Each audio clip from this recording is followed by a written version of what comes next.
সুজন। এবার মানে চলেছে একটি আইফোন। তো চলো শুরু করা যাক।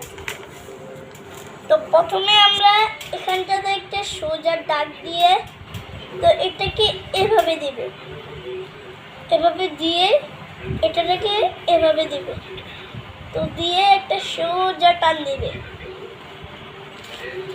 এখানটা তো সেম টু সেম, এখানে একটা টান দেবে।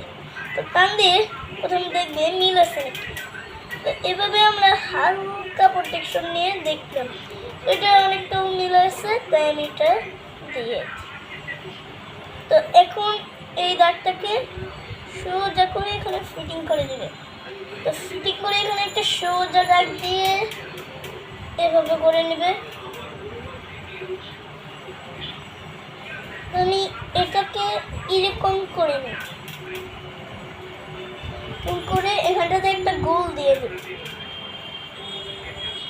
গোল দিয়ে মাঝখানে পেন্সিল কালার দিয়ে পুরোটাই করে নেব। করে নিয়ে তো এখন এখানটাতে করে দেব।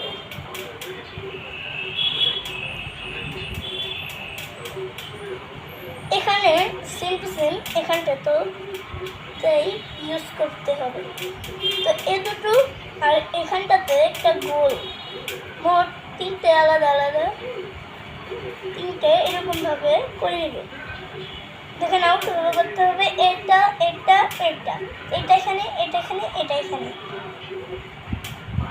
বর্ড করা হয়ে গেলে তো এখানে একটা গোল দেবে। এখানটাতে গোলটা দিয়ে আমি বর্ড করে নেব। তো বর্ড করে তো এখানে আইফোনে একটা লোগো থাকে, তো আপেল। তো আপেলটা এভাবে আঁকবে, আপেলটা গোল করে তাকে এখানে মিলেবে, মিলিয়ে এই। তো আমাদের তোমরা চাইলে এখানে আইফোনের কালারও দিতে পারো, কোনো আইফোনের কালার থাকে না, তো আমি কালারটা দিলাম না। তো হ্যালো গাইস, তো আমরা এই পর্যন্ত আমাদের ভিডিওতে ছিল। লাইক সাবস্ক্রাইব করে দিও।